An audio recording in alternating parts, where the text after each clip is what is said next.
Some of your favorite books, like Harry Potter and The Color Purple, are censored across the country as part of the largest book ban in the U.S. Can you guess what that is?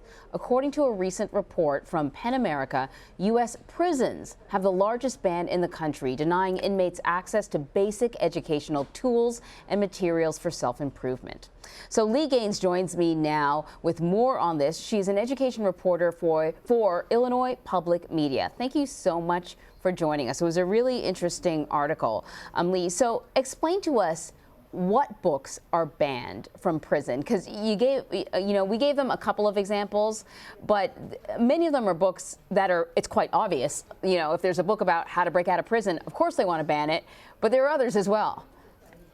Yeah, it really ranges from the obvious. There's a lot of pornography, for example, that is banned from prisons, to things like Field and Stream magazine, National Geographic magazine, editions of the New York Times, to Angie Thomas's The Hate U Give, which is a quite famous young adult novel, The Bluest Eye by Toni Morrison, which is interesting. Kansas state prisons allow both they don't allow The Hate U Give or The Bluest Eye, but they do allow Mein Kampf. And also Florida has banned books about sign language and also Japanese and Arabic. So it really runs the gamut. Game of Thrones is also frequently banned. So some of the books that you had identified, I thought to myself, well, they're just books where the main character is an ethnic or cultural minority, or all the characters are. And I know part of the argument was that they don't want to introduce books that could stimulate any sort of ethnic divisions. But many of these books are about sort of heroes that might be Hispanic or African American or Asian.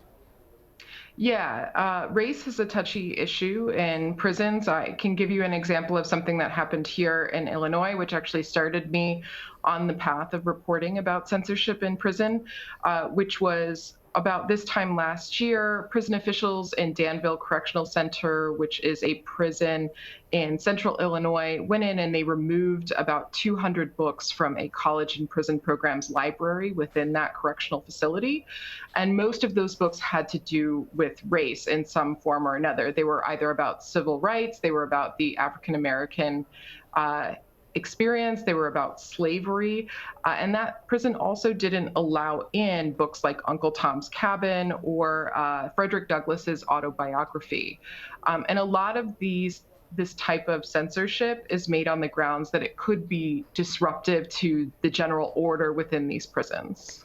So is there an actual system when it comes to banning books? Why is it so different from prison system to prison system?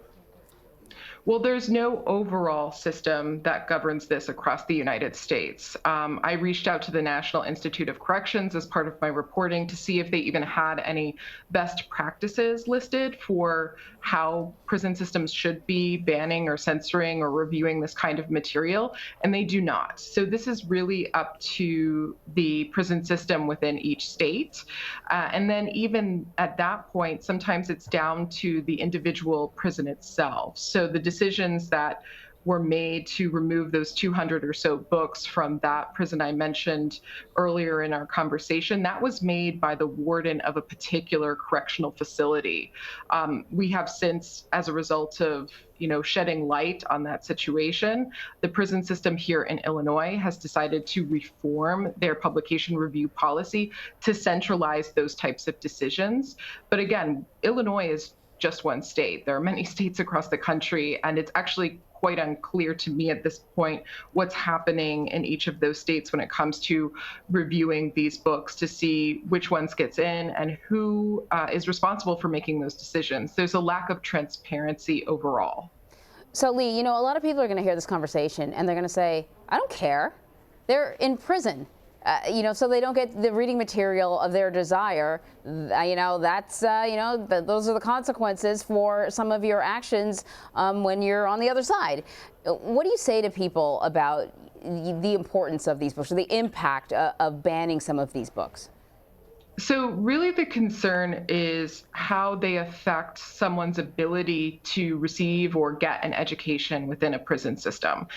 There is research that shows that the more education someone has and is able to obtain while they are incarcerated, the less likely they are to return to prison. There was a study by the RAND Corporation that showed that for every dollar that a prison system spends on educating people in its custody, they can save $5 on reincarceration costs. So there is a fiscal argument to be made, at least as far as education is concerned. And there's also an argument, I think, that to be made by advocates for reduced censorship in prison, that these books are crucial to someone being able to obtain an education. You know, you sort of talk about this in the article you interview, or is it in the article? I'm not sure now because I sort of read a bunch of different things on this topic. Often people who go to prison talk about being institutionalized in their mind. You know, that the bars are one thing, but sometimes there are bars on your mentality and how you feel about yourself. And these books, having the ability to read, and I think about when I was reading your article, I was thinking about, you know, my own experiences as a child, being able to read different books, and how if I couldn't leave my house, I could be transported to, you know, other places because of my access to books, and the impact that getting their hands on the right book, the impact that can have on inmates when it comes to the way they feel about themselves and what they are capable of.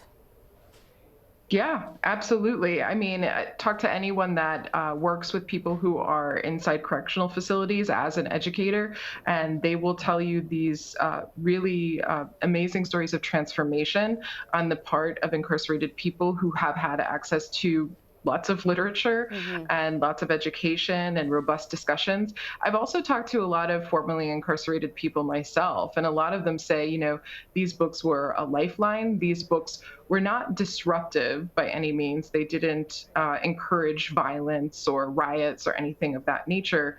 In fact, it encouraged them to think critically. It encouraged them to examine the decisions that they had made that led them to become incarcerated, and also to really question and I think criticize to a large extent the system of mass incarceration that we currently have in this country.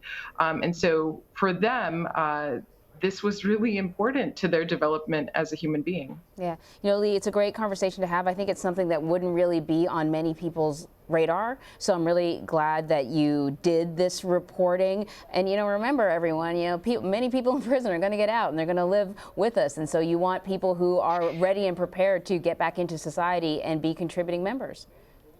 Absolutely, absolutely. And I do think that, at least in Illinois, we have seen this move towards a solutions oriented discussion. We have a new Department of Corrections publication review policy.